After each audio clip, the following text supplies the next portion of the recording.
right, my people, the finale of Do Not Let School Get in the Way of Your Education.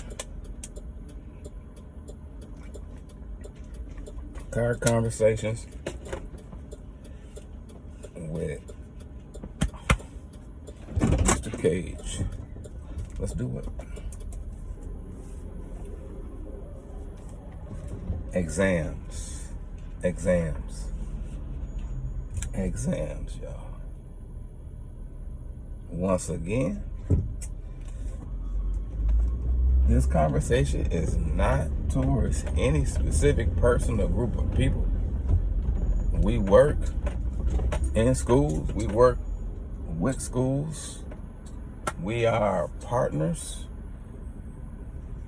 of middle schools and high schools. This is not directed towards any of our faithful, astounding partners. I'm talking about the institution, the system, the process, the logistics, the orientation, the outcomes, the deliverables of this system.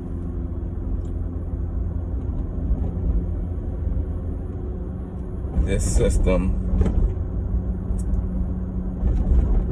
is sucking the life out of our youth.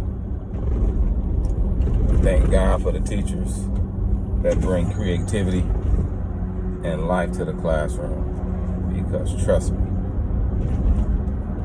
it is needed. Ooh. It's gonna be some heavy conversations. It's gonna be a heavy conversation. What I don't want you to do is take offense to anything. Well, let me take that back. If you take offense to anything, the first point of contact is to assess your ideas, thoughts, concepts, beliefs, and traditions and customs. When offense comes, the first point of contact is you. My intent is not to offend you, but if you get offended, then there has to be an assessment. There has to be an examination of your belief system. We are in graduation season, and many of our babies have graduated from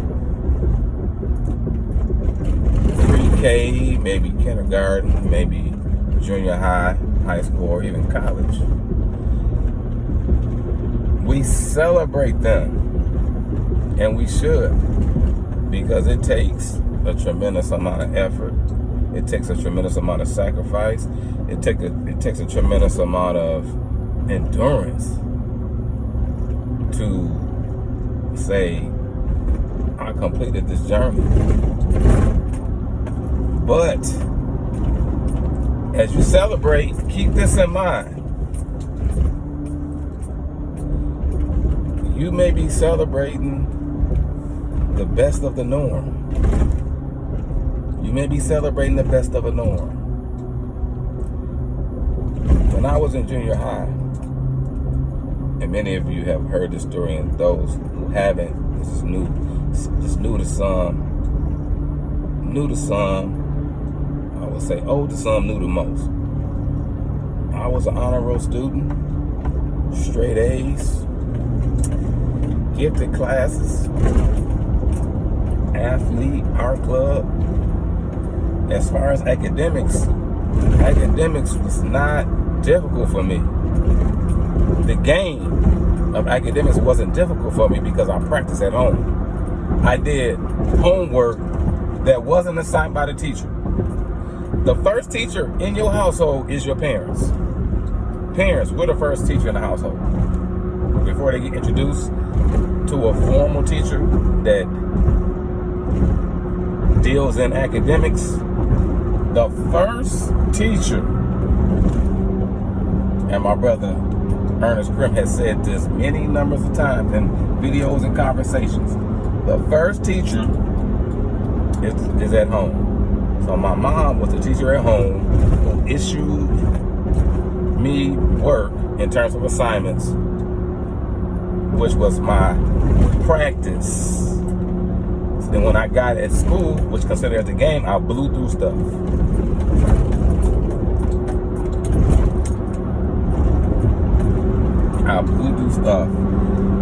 School is based heavily on memorization.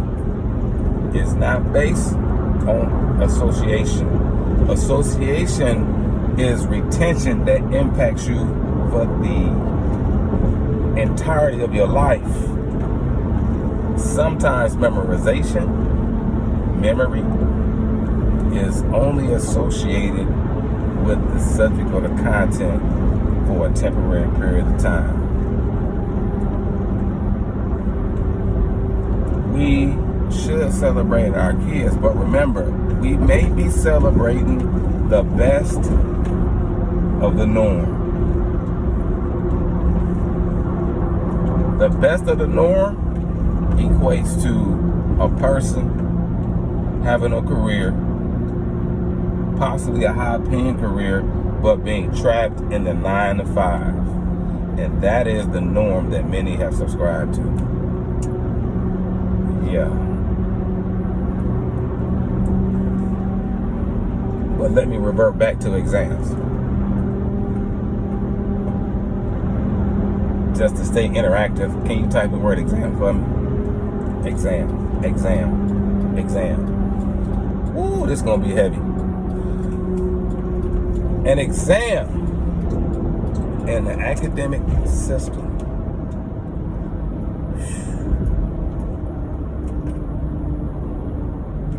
it never tests the skill. It doesn't test the skill. You always got to remember that when a word is used, the interpretation and the meaning of that word is based on two factors: the setting that the word is in and the author of the word. The setting the word is in and the author of the word will determine the meaning of the word in that particular context. In an academic setting, skill is assessed many times on paper, on a Scantron, or on a computer. In the real world means the world minus the four walls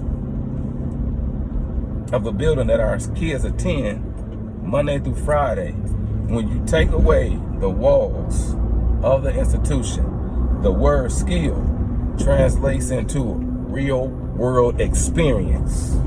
It translates into real world experience.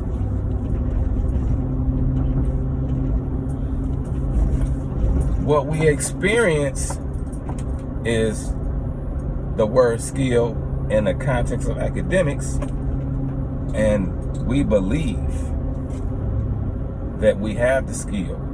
But remember, the word skill is in a setting of academics, but we lack the skill in a real world experience.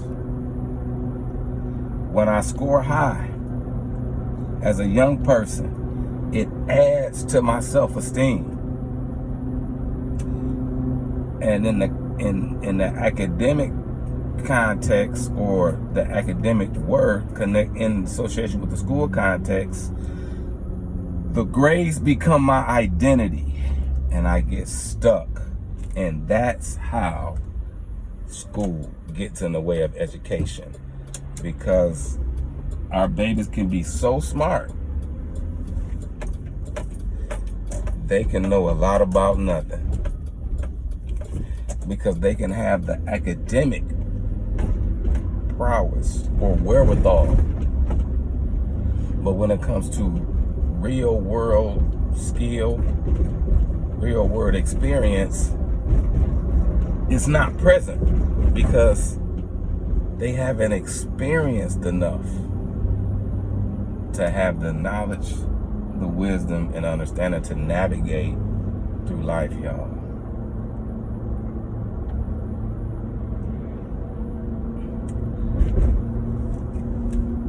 There's a story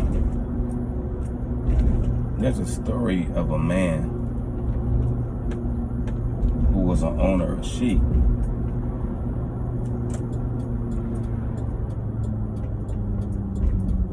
And when he called the sheep by name. And the sheep knew his voice, and they came out of the sheep gate. And when they came out of the sheep gate, they didn't move until the shepherd led them. When our kids are smart, academically speaking, and that intelligence has become their identity, sometimes the inability to follow directions increases,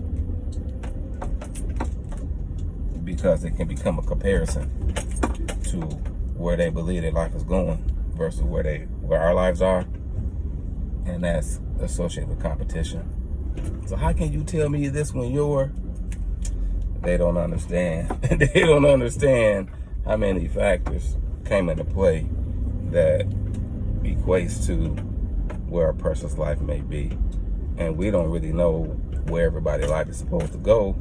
We just had a tendency to impose what we think a person's life should look like based on what our ambitions, inspirational aspirations are. And that is what we call at Relatable International Ministries a false balance.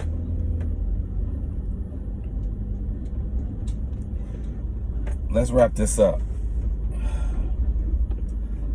We discussed exams. Hopefully, I gave you enough that will help us understand that exams, they test competency, but the skill that's necessary in the real world,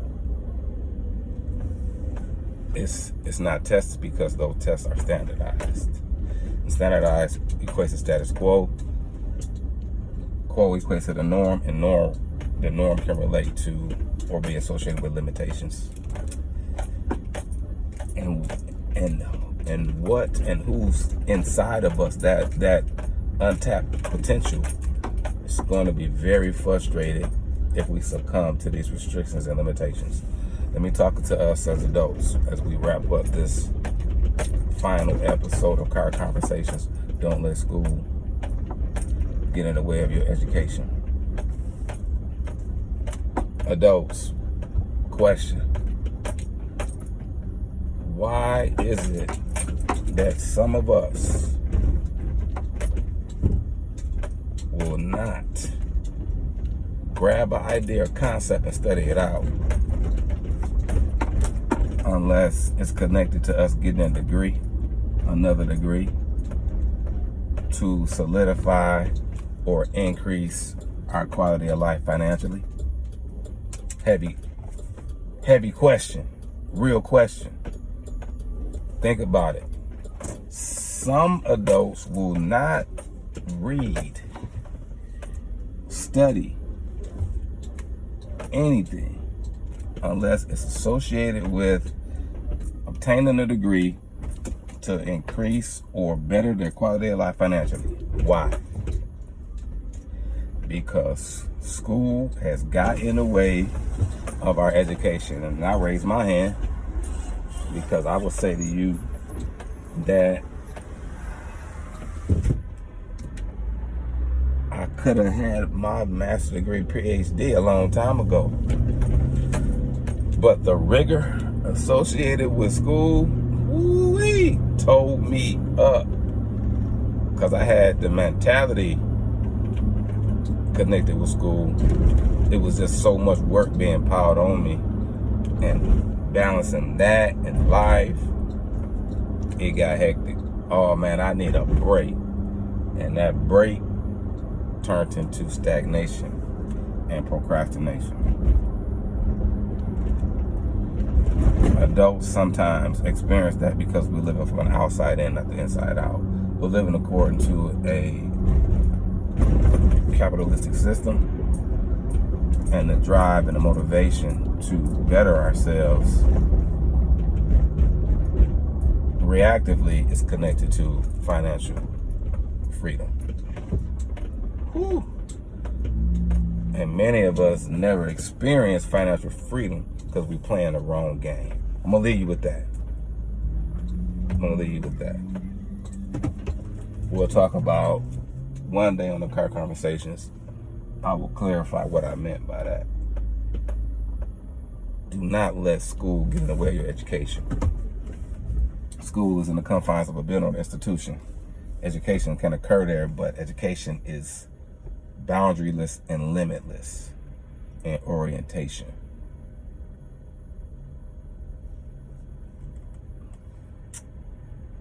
Car Conversations with Mr. Cage. Be great at what you do, but aim to be greater at who you are.